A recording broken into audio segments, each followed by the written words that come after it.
6 years ago, maybe your setup was horrible. You could do a lot of wrong and still end out on top.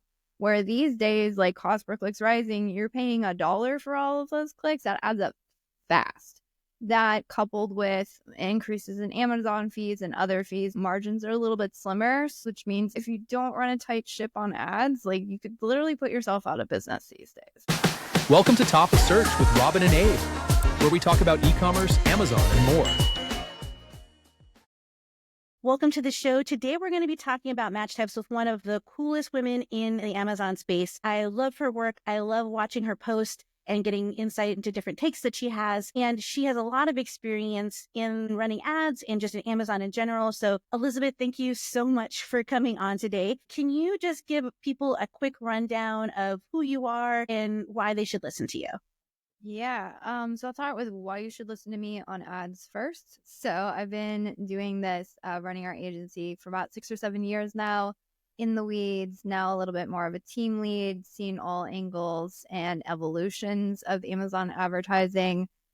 Feel like it's going a million miles a minute. At one point, I was like, I can keep up with this. Thankfully, I have a team who's helping me keep up with this now, which has been great.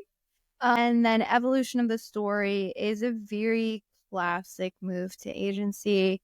Wanted something to be able to work from home. Context, we have a very large family. We were home with my kids and I wanted my husband home as well. And I was like, all right, online is where it's at. Let us to the world of Amazon. Let us to Amazon advertising. Turns out I really like advertising. I will happily sit with spreadsheets on a weekend. I did that just 2 weekends ago, literally like 12 hours Saturday, Sunday on a weekend, just messing around with stuff. It was a blast. And so that led to some people being like, hey, do you do advertising? Turns out I got really good results and just kept growing from there. So my thesis is be helpful, share all the information. That's how I got my first client. That's how we're continuously getting clients. So hopefully I can share some helpful tips on this podcast as well. You know, when advertising started on Amazon, it was just really simple. I mean, I think that there's a webinar somewhere where I'm like, just put an auto campaign. And if you're getting more than a 2% ACoS, you're doing it wrong. And it's gotten progressively more challenging. Somebody asked me if Amazon advertising was harder or easier now. And I think that it's, if you have the skill set, there's so much more that you can do, but it has gotten harder for people to just come in and run things without kind of developing that skill set. I don't know what your thoughts on that. Yeah, I would agree. I would say there's two reasons for that. One is just the complexity of the ad platform now. There's like so many things and a lot of like new betas. So Amazon will be like, oh, hey, check this box. And you're like, oh, that sounds awesome. And like those of us in the know are like, no, don't. I know it sounds fantastic, but it's going to like shoot up your cost per click. Don't do that. So there's like that aspect, a lot of things you can choose that may or may not work so well. But I think the other thing that really is the driving force of it being more difficult these days is the rise in cost per clicks or the rise in competition. Because it used to be like you could set up the same thing, 6 years ago. And yeah, maybe your setup was horrible and you had a ton of search terms with a bajillion clicks and no orders. And you're like, I check it once every couple months and like everything's fine, right? And it was because we were getting like 5 cent cost per clicks. Like, you could do a lot of wrong and still end out on top. Where these days, like cost per click's rising, you're paying $1 for all of those clicks. That adds up fast. That coupled with increases in Amazon fees and other fees, it has just made selling on the platform, again, margins are a little bit slimmer. So it's kind of getting squeezed from all ends, which means it's like, if you don't run a tight ship on ads, like you could literally put yourself out of business these days. Yeah. There's so much there. It's funny, you're talking about CPCs, and I'm not sure how long you've been doing it, but I don't think I've ever seen 5-cent CPCs between Amazon. Back in the day, do you remember when sponsored display ads came out? Yes. When you first run sponsored display, I have a screenshot somewhere. I probably deleted it. There was like 1 cent cost per click. Wow. So I've been overbidding everybody forever, apparently. My theory has always been whatever the minimum is, do not bid less than a penny more than the minimum, because you always want to be beating all the people that go to the minimum. Even if it's the littlest bit, you're beating them at that auction. So these days, the minimums are 5 cents in most cases. And a lot of people say, oh, just throw up auto campaigns or run your whole catalog with auto campaigns at 5 cents. And I'm like, listen, that's fine, but go to 7 cents. Just be a little bit better, a little bit more aggressive than everybody who's doing the minimum. And across the accounts I work with, when I bump an account from 5 cents to 7 cents, immediately sales pop noticeably. So it's definitely a thing to consciously be higher than the minimum. And that's almost true for life. Just showing up is half the battle, and just doing a little bit more than the minimum gets you very, very true. Very true. I think that kind of going back to what you were saying, it's gotten more complex. And so you kind of need a strategy as you run your advertising on Amazon. I feel like match types are something that's really, really important to be able to keep those. It's one of the levers that we use to be able to really kind of manage and control those CPCs, to create more granularity so that we can get the best possible results. And if you are new to Amazon advertising, there's several different kinds of match types. I think one thing that might be interesting to address first is, so there's broad phrase, exact match, and there's negative matches. But in the Google space, there can be a tendency to want to start at broad and then move to exact. I think that all of us are in alignment on how that does or does not work well on Amazon. I'd love to hear what you think kind of like about how that strategy plays out on Amazon. It doesn't. Right? It doesn't. And sometimes like it became a very, I don't know, popular or like widely talked about strategy. I don't know, it was like 3 or 4 years ago. And then it seems like everybody tested it and was like, wow, this does not work. And then moved on. I still hear some people talk about, keyword isolation type strategies is a very common term for that. And I have very strong opinions on it doesn't work. And those very strong opinions are driven from battle scars of trying it and being like, this does not work. I'm like, so the story I have is there's this one account, got into a new account. He had a product that it was one of those obnoxious products where like there's a lot of long tail variations of the core term. And he was very relevant for the core term and was not relevant for all these like long tail variations of it. So it felt like playing whack-a-mole with search terms. It was like almost every single day you're just trying to clear out stuff and there wasn't enough clicks. And you're like, I know this is irrelevant. I should clear it out. But there's like hundreds of these. And there's not a really clear way to do this. So I'm thinking, okay, let's do exact match, right? That solves all the problems because he had like everything in broad match and auto. So I'm like, great, let's get more strategic, right? Couldn't I get anything with an exact match? Drive me up a wall. He bid up like crazy. Nothing's working. Broad match is crushing it. Try the old school hack of like, even if I launch it in the same ad group or like, I don't like mixing match types. Let's even just put it in the same like, ad, like nothing was working. And so finally, all right, I'm going to force this puppy, right? And throughout this, ACOS is rising. Stuff is not good. The client's like, what the heck are you doing? And I'm like, I'm trying to fix this thing. So I was like, all right, let me try and add negatives to the broad and like, let's force the impressions to the exact. Horrible. Did not work. I mean, I dug on for like 2 days to really make sure there wasn't anything crazy. And then I was like, you know what? My philosophy has now come in these instances to say, control the things you control and release the things that you can't. And that was just one thing that I could control it if the only goal was get all impressions to go through exact match. Technically, in terms of control, that was true. But like my priority is not impressions to the exact match. My priority is like good performance and sales of the account. So in that case, I was like, you know what? Screw this. I'm going back to the drawing board. I'm just going to start adjusting based on what's working. I'm going to not really care as much about match type. I'm going to control these things. I'm going to play whack-a-mole search terms. And the next month, sales grew, profits grew, ACOS was down. What the heck? So wait, I got to ask you, were things broken before you started all of this? Or were things okay and you were trying to take it to the next level? Things were, they weren't great. They weren't broken. It was definitely a take it to the next level thing. Yeah, I find that it's very challenging when things are like borderline between okay and not great. Yeah. And then you come in and try something and it goes haywire and they're not happy and they say, look, things were great before. And you have to explain. They actually weren't great before. That's why we ran these experiments. We need to rewind. So yeah, that's why I'm asking. Now, one of the things that we actually do is, the reason I asked that question is, if things are good, we don't like to tinker ever. Like I've taken over accounts in which campaign structures are horrendous, but performance is great. and I am not turning that upside down. I learned that lesson 7 or 8 years ago.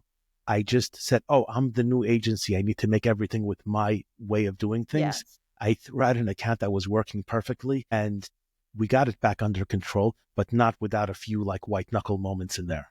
So yeah, one of the golden rules of Amazon is don't run out of stock. The other one is don't change what's working. That's it. 1 and 2 and you'll go far. We recommend testing all match types up front when somebody's launching, or if we're auditing, we look at to see if they're using all match types, because we found that, it's not universal. It's not everything does better in exacts. When I have clients that want that strategy, I'll say, if we move things through that funnel, they might lose effectiveness, like you said, but also we might miss really important keywords that worked in one but didn't work in the other. So you could be filtering out and giving your competition basically free access to this specific type. Is that kind of what you guys do as well? I would say that's true. And the other thing that, again, it's one of those, you just work within the system you are given. It is infuriating, but you will have the exact same match type, like broad, whatever. You're looking at the search term. You're like, this is the exact same search term at the exact freaking same cost per click. All things are equal. And yet for some reason, this search term is crushing it in my phrase match campaigns, and I get nothing in exact match. Go figure. I don't know. And if you try to, again, force that to say, well, it has to work here, and it doesn't, that's why I'm like, whatever is working, those are the things we maximize, and whatever is not, those are the things we decrease. And so that is pretty much the strategy. That really has to have a full funnel. I just got off a call with a seller. He was saying like, oh yeah, we have, I have kind of high cost per clicks in my space. I have a lot of long tail. He's like, I have tons of long tail search in my category. So I'm doing only exact and phrase, and I'm mostly using exact match. And I was like, wait, you have a high cost per clicks, a ton of long tail search. Have you tried broad? And he was like, oh, well, not really. I'm like, those are like low bid cash cows in those kind of like, put up a low bid broad match on some of your main terms. Trust me, it'll probably crush it. The one thing I will add on as a layer of optimization to these things is I have seen people get into trouble when they say, oh, full funnel, all match types, all everything, which we do, is whenever there's a broad or an auto or something that is like driving a high volume of sales and it has a really good performance metrics on it, there is this tendency to really favor it in terms of like increasing bids quite exponentially. What we have found is that, especially during like volatile months, so if you do really well in Q4 and then you're coming off of that into Q1, or maybe there's seasonalities to the product, that sort of scaling broader targeting types, I don't want to 100% promise, but I can almost 100% promise is going to come back to bite you really hard when the downtrend happens, because what happens is all of your performance triggers are coming from like that broader, again, probably one of the search terms or something underneath that. And because your cost per clicks are so high, because your bids are so high, then all of a sudden when that conversion rate drops off, it's still spending like crazy. But instead of like an exact match where you can go in and kind of do a fine tweaking on this one search and kind of control it, it's like a part of this huge expensive thing. And so those accounts we found, it's a bit hard to get you out of that tailspin. It's doable, but again, white knuckle. And again, I speak from experience and seeing it more times than I would like to in accounts, and I'm trying to keep off that. So one thing that we are actually careful, and it's baked into our bid algorithm, is to say, what is the actual match type? What are the potential, like how many potential searches can we trigger through this? Even if performance is good, we're going to be very careful with how we're going to adjust up those bids. And it's not that we don't adjust them up. We just are careful. We might even put a ceiling on those depending on the performance. So one of the things that we do is we like to segment out by match type. This way we have more granularity. And that's one of the mistakes that we see people like, oh, it didn't work. It's because they put it all in one thing. And so they can't turn off and on. I think that segmentation is like, you can't do the all match types unless you have that segmentation. But how are you defining segmentation? Because everybody uses that word and they think about different things. I would say it has to be at least a campaign or an ad group level. Like we have to be able to, like, you have to be able to turn up the broad and turn down the exact. Got it. So when you say ad group level, are you suggesting that sometimes you'll put multiple ad groups in a campaign? Yes. So you don't go by the religion of one match type to one ad group to one campaign. You will mix match types in a campaign, even if they're in different groups? Yes. Now, it could be that Nate has changed his strategy since the last time I've talked to him specifically about that. Yes, But this yeah, is very and if that's the controversial. case, then I'll edit this out. No, this is I am part of that religion of single ad group, single campaign. But again, like Abe, I won't, like if it ain't broke, don't fix it. So you'll have those campaigns where it's like, I've seen them where there's like 10 different ad groups and you're like, but they're all performing. I'm like, don't turn it up. Again, oh yeah, be 10 very different careful. ad groups, match types mixed in an ad group, nonsense keywords in there, but it's working. Like, I don't understand it, but it's working. I call those Franken campaigns. Yeah.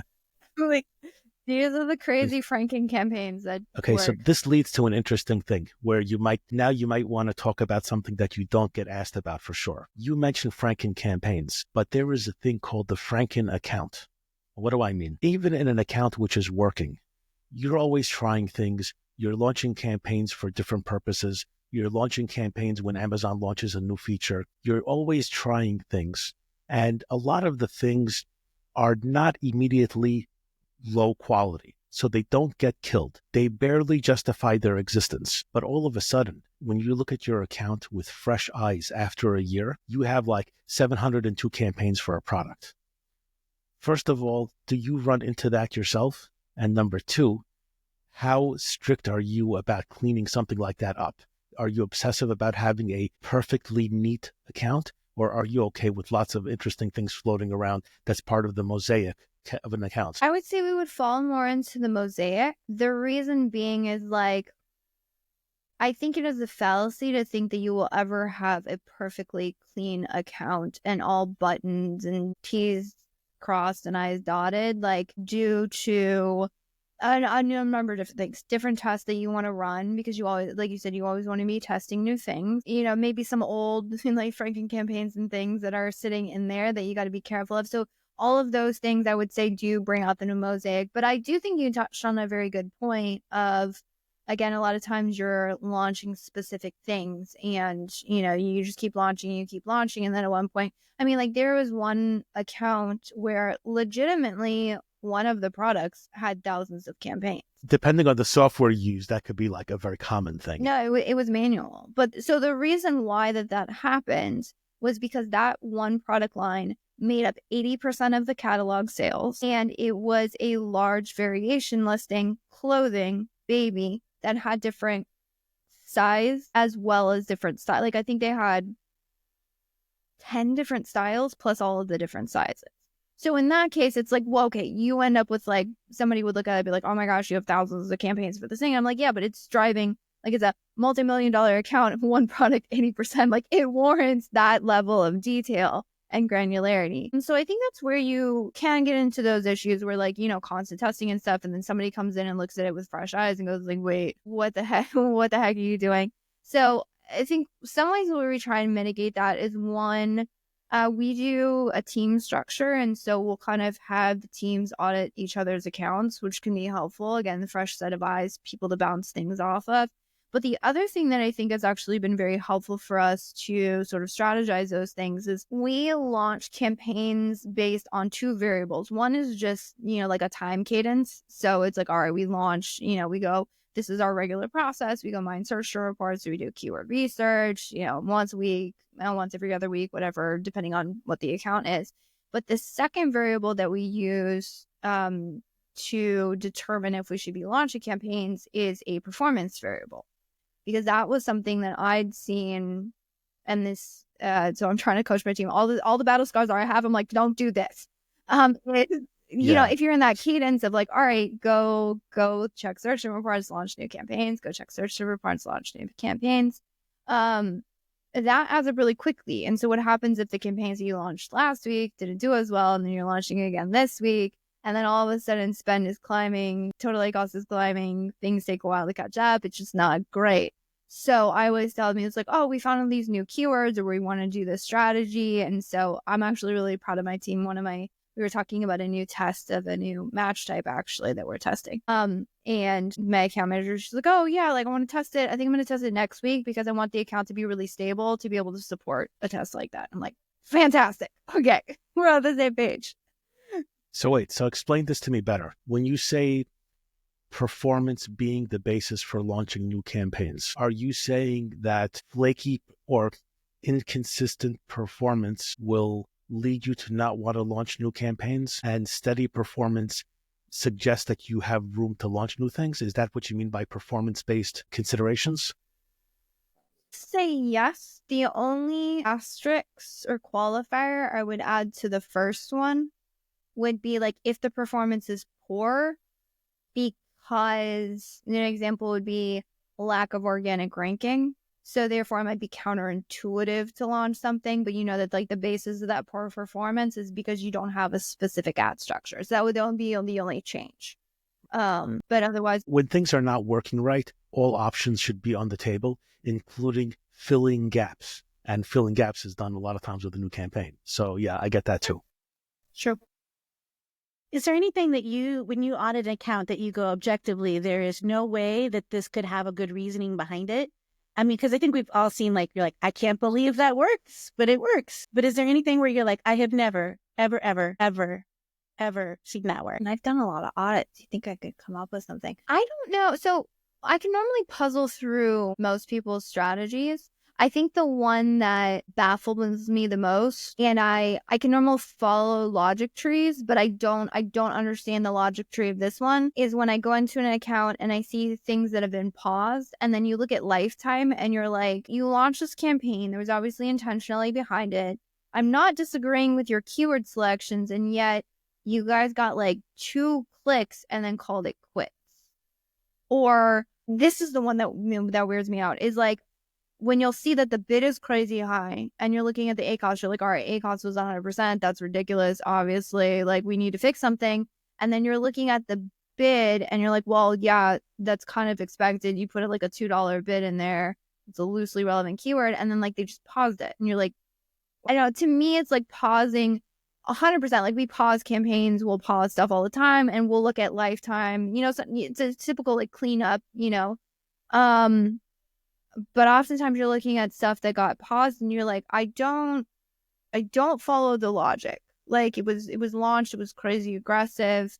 And then like nobody tinkered, nobody tweaked, nobody tried. Everyone's just like, nope, the exact settings that I set it up with obviously don't work. So therefore this doesn't work. Like, I don't know. I feel like there's a couple of steps in between those two. And I've also seen where like they had something that was working really, really well and driving a ton of sales. And then they just, for no reason whatsoever, paused it. Crazy. Yeah. The chart's crazy. Yeah.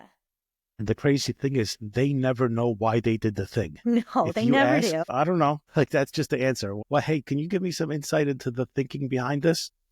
I don't know. My guy just did it. If I had a penny for every or a nickel for every time somebody said, yeah, my guy just did it, I don't know why, I would be in a completely different bracket of taxes. So if somebody was, maybe they have an agency running their ads and like maybe they're like, man, this conversation's a little over my head, or, this is a little more advanced. What would you say for somebody who's maybe not in the weeds, but is kind of watching their accounts, kind of like Abe said, what questions do you like when customers and clients ask you to help make sure that they're understanding what's really going on and why you might be doing some of the things that you're doing?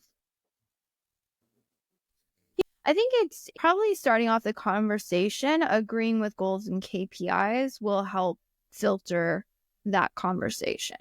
So an example would be like, you'll find that some clients are like, hey, all I care about is profit dollars, right? Profit dollars is all I care about. And I also like to know the why. And so the why behind that might be, I need to bring my wife home from her job, or this needs to be sustainable, or I'm not really happy in my job. I would like to be able to hit X amount of profit dollars because then I can replace myself. More other calls that we have with clients is, like, oh, I want to exit in a year. So like our advice is going to be filtered through, we can't have a big jump on top or bottom line. So we might have something exciting, but we're going to do steady as she goes, right? So it's understanding, okay, so this is my goal. These are the KPIs that are important to this goal. So the last one with exiting, top line growth, bottom line stability, right? And then it's, okay, so what ad strategies can we do to make sure that we're on track for that? So that's typically like product. We oftentimes will operate internally, we operate on a product level strategy. When clients, I find that clients prefer that because they typically know their catalog. Some larger catalogs and businesses, they prefer to operate on, like, they'll have product groupings. So like, okay, this is this line, this is that line. And then we'll make sure we can pivot up the reporting to that. But I think it's just like, are we on track, or are we making moves? Are we making strategies to hit KPIs that are going to allow us to hit the goals that we want? And then I think all conversations should be around, what are the roadblocks to this? What are you seeing that I'm not seeing? What can I do? What can you do? How do we tackle this together? And I think that's where you can, with your agency, still trudge through some of those white knuckle moments where you're like, this product's out of stock. Great. We're going to have to pivot to this, right? And it's like figuring out creative solutions to those things. I think where you get into trouble, where it's like everyone's playing the blame game. It's like, your conversion rates are this or that. And then, they're saying like, the client saying, oh, you didn't fix this. And the agency's like, your best selling product's out of stock. Of course, sales drop, and so everyone just kind of feels like they're not on the same page. I think those are the most difficult conversations. Yeah, that's actually a big thing. When you mentioned top selling products going out of stock, and that being a big factor in whatever the numbers look like, when those things happen, do you take it on yourself to let the brand know that those products are running out, or do you put the inventory management just on, like, they should know what their products are and how much they're selling? So because we used to not have visibility into that, we used to put it on them. And then what we found is that as much as we love them, they would be like, oh yeah, this best-selling product is going to go out of stock like tomorrow, FYI. And you're like, great. And then you're left scrambling. And we hate being reactive. And so I had started building out some internal, just like analysis tools to be like, all right, let's just check inventory every week. And then we ended up using an analytics platform that allows us like visibility into that quite easily. Doesn't require any lift from the team because it's pulling from the API. And now they have a dashboard where we can go see an alert that says like product's going to be out of stock. And we can literally screenshot it and it'll say like, this is going to be your losses this month in dollar values. And we can just send that off to the client like FYI. That's also been helpful because there's there's the flip side of that, right? Like there's products going out of stock, but then there's also overstock items. So that was something like we recently sent to a client, again, because we have really clear visibility through the tool. It's like, hey, here's all the products that we're going to hit with overstock fees in the next couple of months. Can we coordinate on this? And in that case, he was like, oh my gosh, thank you for letting me know. I'm going to drop prices. So he was doing stuff on his end. We're doing stuff on the ad end. But because we were able to proactively find that, it's not the client going, oh my gosh, we just got hit with overstock fees. What happened to the bottom line? And we're going, oh, yeah, so whenever we can get those, again, I struggle with that because I'm like, I'm the ad manager. I manage your ads. Like, there are some things where you feel like you shouldn't run the business as well. But because ads touch every piece of the business. They touch P&L, they touch, inventory management. The listings affect it. Like so many things touch ads. And so what I've found is just over the years I've had, and the teams had, to really just get insights into almost all areas of the business because it affects what we do. Everything connects. Yes. When people say, what do you do? I describe it as PPC plus these days. Even though my business is PPC, everything is touched. And when we see like a click-through rate is not happening, yeah, it's often because of the price or because of a main image. And it's not an ad thing, but it is an ad thing. And when we say add to carts are not happening at the right rate, and there's something happening on that listing page, which is not encouraging a shopper to purchase. There was one situation where we figured out that all of the people in the listing, in the main images, were not happy. It was a product to relieve some sort of pain, and it was showing the people using the product, but they were in pain. And the idea is that when you use it, you'll feel better. The idea is that you'll use this thing when you have pain. But we realize that no, You're supposed to show that thing being the cause of happiness, not associated with the pain part. You need to have your thing associated with the comfort part. Oh, that's They hysterical. changed their images right away. From the same amount of spend, sales went up 45%. Like no other thing changed except that image set. Immediately, people started putting that item into their cart and purchasing it. It's a psychological thing. No word was changed in the entire page. No title, no price, nothing changed. Just that set of images showed happy people. We see a lot of that. And I mean, we're full service is a little different, but we do like the restock alerts. We do voice of the customer alerts. And because we find that sometimes customers will forget 6 months later, they're like, but sales were down in June. Well, we actually keep track of when products were out of stock and for how many days. This way we can reference back, kind of like how Google updates, like on SEMrush, will have like the little Google logo where we can kind of cross-reference like when were we out of stock. And we can also kind of check like when did those content update changes, is if we're trying to trace back a problem.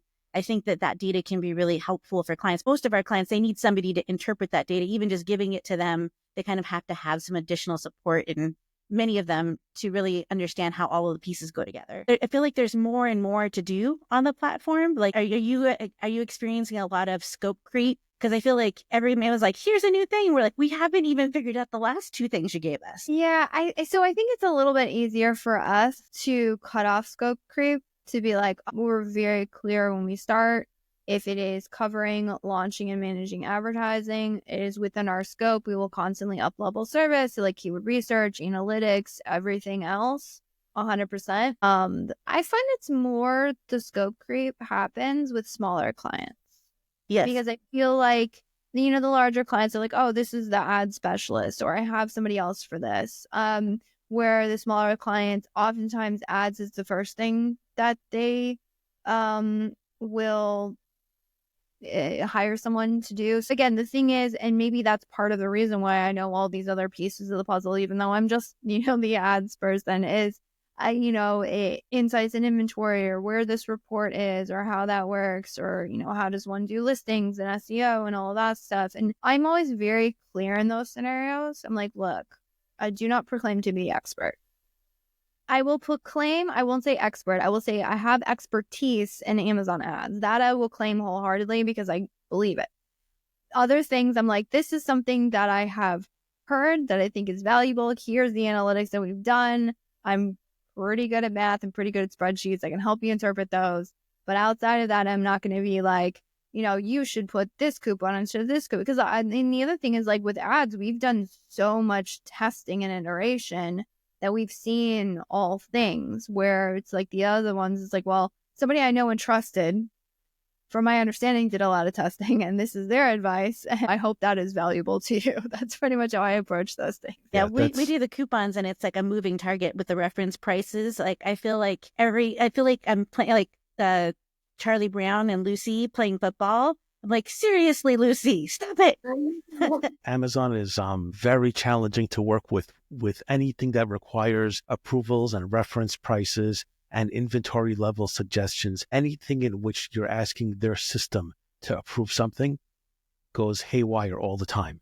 I'm working with brands that lose their subscribe and save recommendations all of a sudden, and nothing changed from Monday to Tuesday. And they have like 1,000 subscribe and saves added every month. All of a sudden, it's not eligible anymore. No explanation why. And it's one thing to say, oh, this is outside the ads. And it's another thing to say, hey, we need to help our brand sell as much as possible. That is in our interest, because even if we are doing everything perfectly, the thing which keeps brands happy is brands being happy. And when there's a thing that is a thorn in their side, they're looking for some way to relieve that itch. And if it's not you, it will be someone else at some point. You want to block things out as much as you can. It's not quite full service, but anything they need, we can try. That's sort of the way I look at it.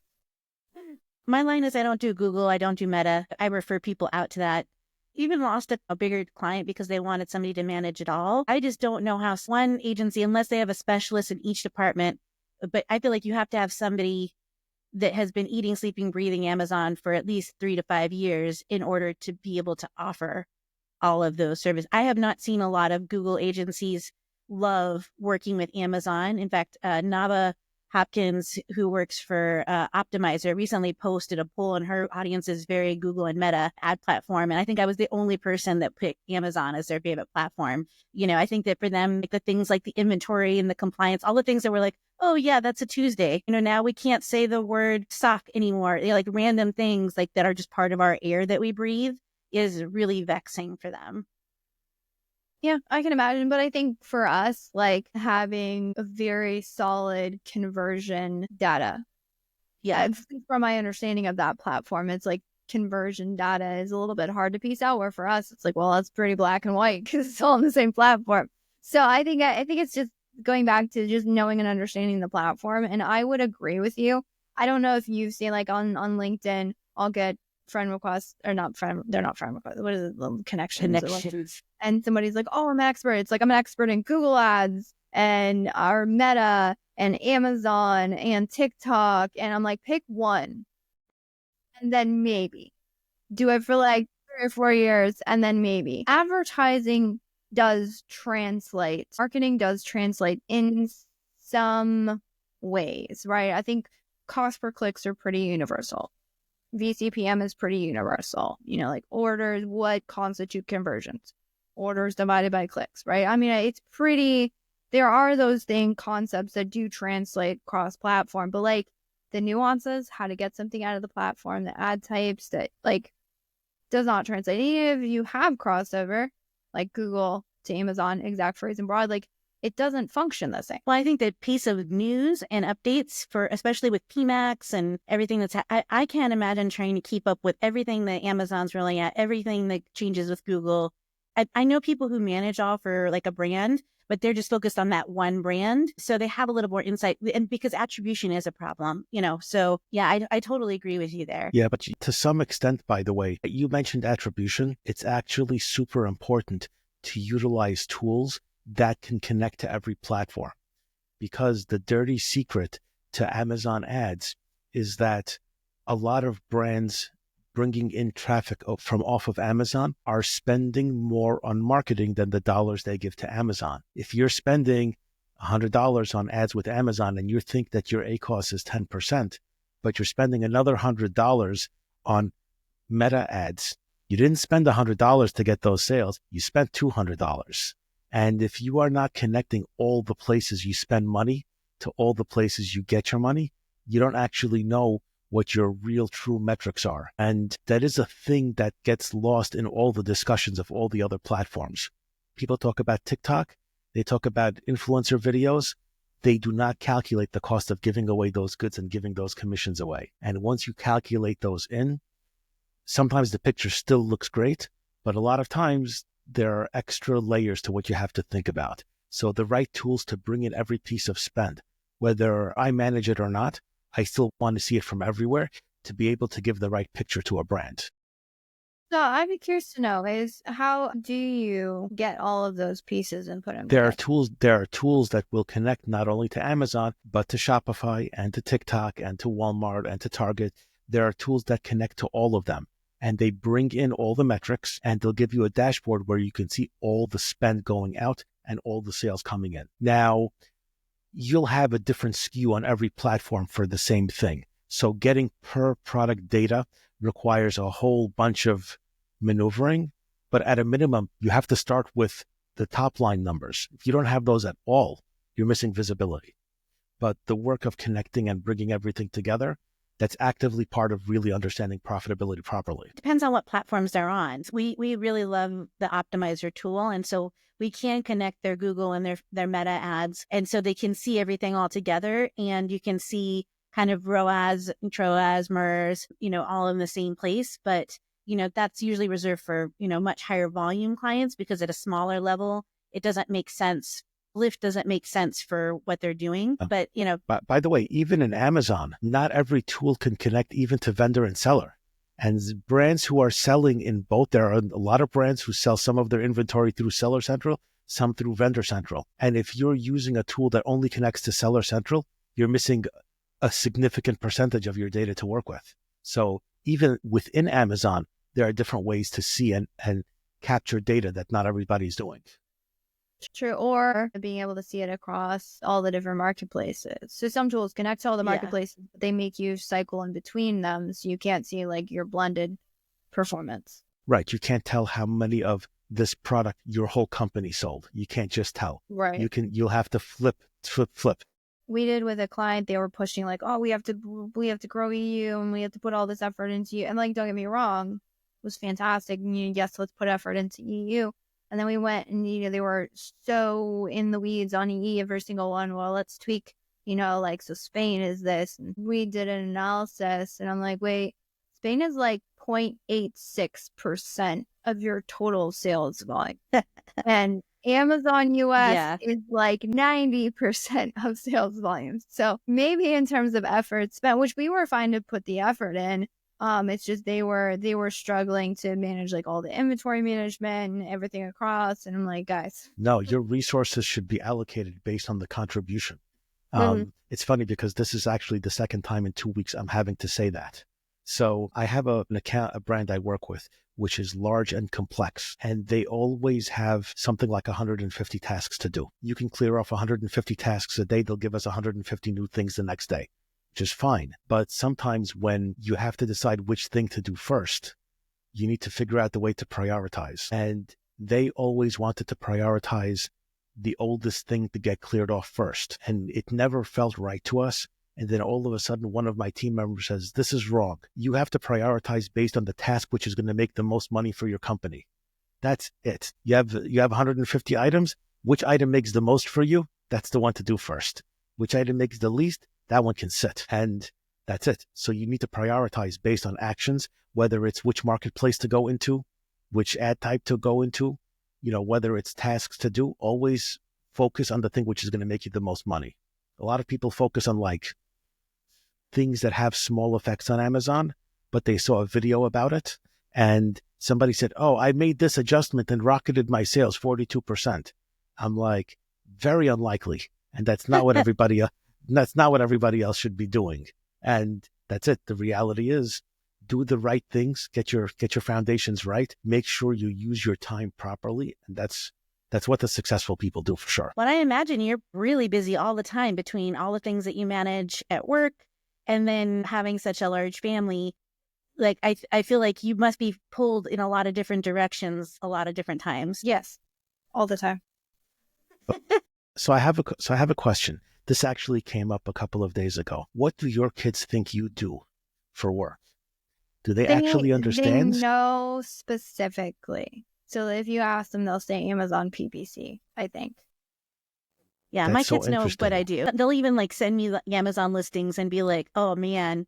And we spend a lot of time, I don't know, because your kids are young. How old is your oldest? Oldest is 14, youngest are 6. Okay. Yeah, so my oldest is 17. So we spend a lot of time talking about like, because he would start out by sending me things to buy because he's really into 3D printing. And he would send me things. And I'm like, have you looked at the reviews? He's like, they're good. I'm like, they're fake. Here's how you tell they're fake.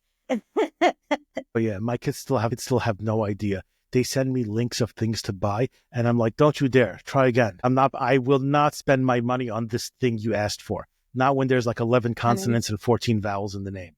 Not happening. I don't care what it is. Somebody call him a jumbled letter brand. And I was like, oh, yeah, that's okay. That's a good one. Yeah. But my kids actually, I think it's very unlikely my kids know what I do. They know it's something with Amazon and they know I talk to clients. That's pretty much the beginning, middle, and end of what they care about. So I broke my mic stand and I had to get a new one. And so my twin boys were like thrilled to let me like change out the mic stand. Of course, they wanted the old one. I was whatever, go. So they went and set up. We had an old broken laptop we gave them. And they set up the mic stand. And so I do calls all day long. And they're in and out of here like all the time. But I have an alarm on my phone that goes off 10 minutes before. And then I'll snooze it. And then it'll go off 5 minutes before. So I'm constantly saying, guys, I have a call in 5 minutes. And like shooing everybody out. So my twins are sitting there with like their little made up desk. And he swings over the mic. Guys, I have a call in 5 minutes. God. That's oh my gosh, they would pay too much attention. But yeah, you realize what you say a lot from what kids do.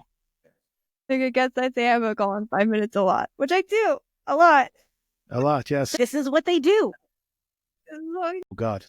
Yeah, I learned that lesson when my oldest was like 6 years old. He got the habit of anything we asked him to do, he said 2 minutes. And I got annoyed. I'm like, why are you always saying that? And like his mom says, that's what you say, and you don't even realize it. That's what he learned. That's it. 2 Yeah, the minutes, first time 2 my daughter minutes. put her hand on her Boom. hip and said, actually, and I was like, Where did you learn that one? Yes. Yeah. And with a little bit of embarrassment, you realize you know exactly where they learned that from. Yes. Boy. My son has always been very like cautious. Like he was like 3 years old or 4 years old, and we were getting onto the freeway, and he said, "Mommy, you didn't come to a full and complete stop." And I was like, "Where did you even get that language from?" So I, kind of have been trying to encourage entrepreneurism, but like knowing that I really got a lot of value out of being an employee for a while and kind of learning like how the world works and the benefits of hard work.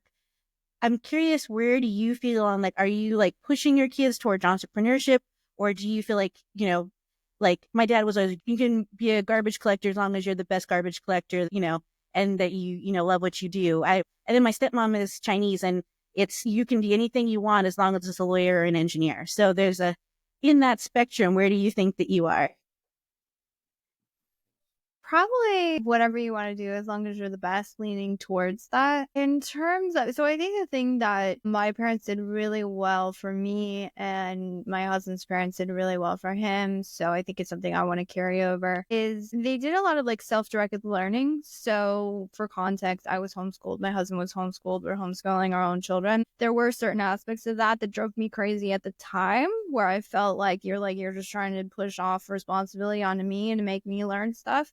But actually that has served really, really well. So there was a lot of instances I can look back on where there was kind of like the answer was like, well, figure it out. And I said, well, frick, I guess I have to figure it out. And I did. I'm not that intense, but we do a lot of like self-directed learning where it's like the goal is, in addition to just learning the concepts and learning the material and making sure we have well-rounded, educated children, it's also specifically teaching them to like learn how to learn.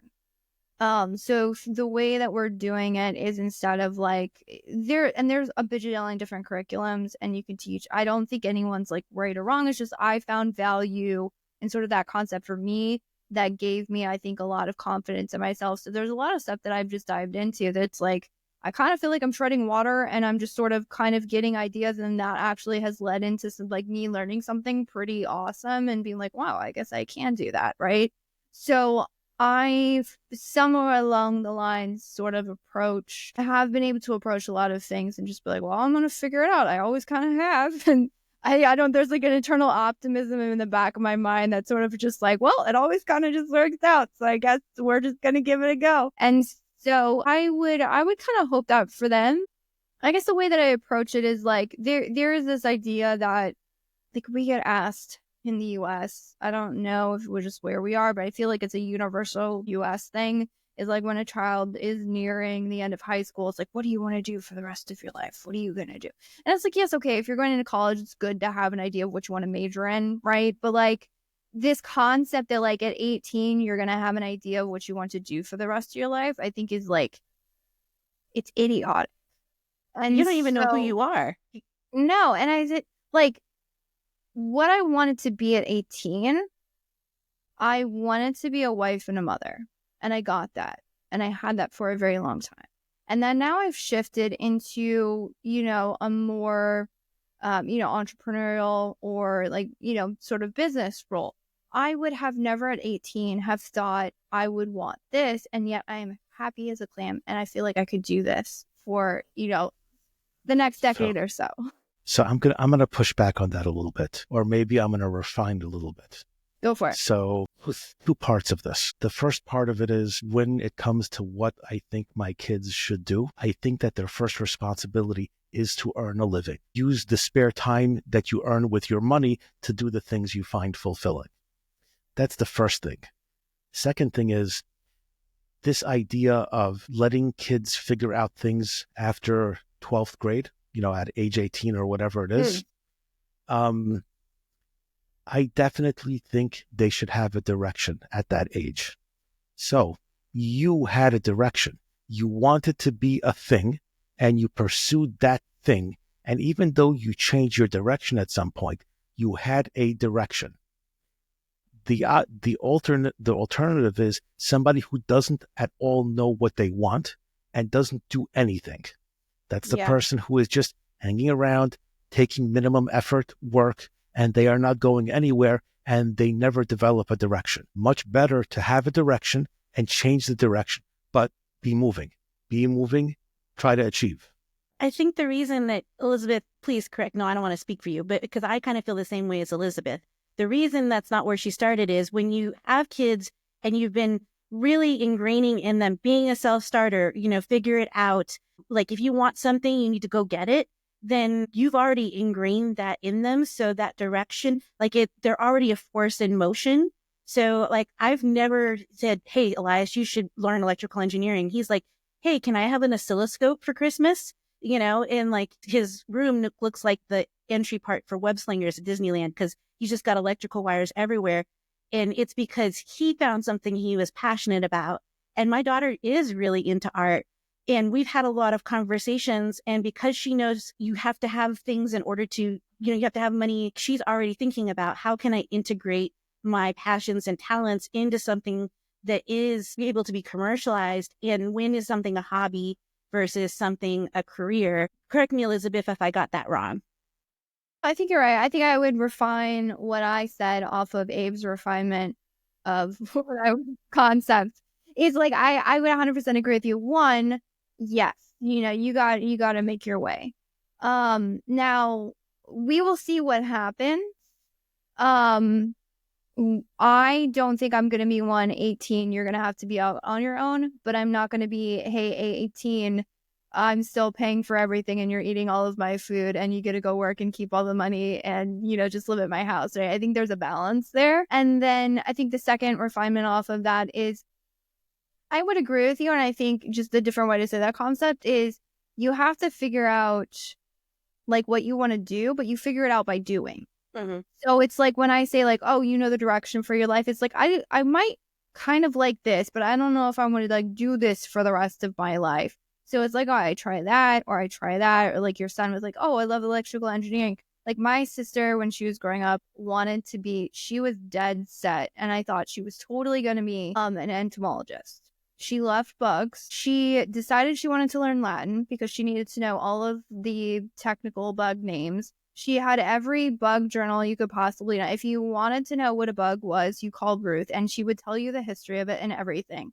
And then she grew up and she thought she was going to go into sports medicine, and now she's a family counselor. Life changes, right? She had a direction, she was pursuing it, and she was like, hey, Mom, can I learn Latin? Mom's like, yeah, fantastic. I'll get you the curriculum, right? So I think it's somewhere between, it's encouraging or giving real life advice to, okay, art is fantastic. Just so you know, there are these things and stuff that comes with that, right? And then just kind of, I think it's facilitating them trying the things, and throughout that they'll figure out. Yeah, I think we agree on that. As long as they're moving in a direction, it's okay to change. Have a passion. Chase that passion, chase the passion for electrical engineering, chase the passion for art, as long as you can figure out the way to monetize it. But there always should be a place you're trying to get to, and it should be clear what it's going to look like when you get there. So if you're an entomologist, you're at a university, got your research happening, you're all right in that way. If you can't figure out how to monetize painting sunflowers, time to change. Well, I think that there has to be the kids have to have a room to fail a little bit too, and so because I feel when we go back to you have to have a direction. Amazon was not an option when any of us were going to school. It's not like we could have said, hey, we want to be Amazon. I didn't know what an agency was. That was before Mad Men. I had no idea that this industry really even existed, other than there were people in something called marketing, but I didn't really know much about it. But it was through trying and failing kind of like dating, as you date, you realize these are the things that I don't like. These are these are the kind of the deal breakers for me in a relationship. This has been really fun. So thank you for being willing to share with us, not only about all of the cool things about Match Types, but also giving us insight. I think that a lot of times people want to know, like, what is it like to be a mom and an entrepreneur? And they kind of distill it like it's some sort of monolith. And I think that all of us have this very, just because you're a woman in business doesn't mean that we all have the same experience. So thanks for being willing to share your perspective. And if people want to reach out to you to work with you or to follow you, what is the best ways for them to do that? Yeah, so definitely working with us. If you liked anything I said about ads, you want to like, what the heck do you think about my ad account? Best place is going to be the website, which is jungler.com, JUNGLR. We do free audit. So we can take a look at your ads for you, give you some advice. Hopefully it blows you away enough you want to work with us. But in terms of content, I put out the most content on LinkedIn. You are a LinkedIn machine. I try. I keep saying, like, I'm going to post more on LinkedIn, and another week goes by, and then another week goes by. So I have a lot of respect for the amount of work that goes into that content. Yeah, you have to live the LinkedIn life. It's its own particular little world. Yeah, it is. It really is. It's definitely its own particular planet. You need a thick skin in certain ways to exist over there. So kudos to mastering that piece of business. Thanks. This has been another episode of the Top of Search Show. We appreciate you listening, and we hope that you've had as much fun listening as we did recording. Thanks, and have a great week. Thanks for listening to the Top of Search podcast. Have a burning question you would like answered or a topic you would like featured in a future episode? You can submit it at topoffsearchshow.com. If you love the episode, subscribe and leave a review. Each month, we'll be selecting one reviewer to win a one-on-one call with your choice of Abe or Robin.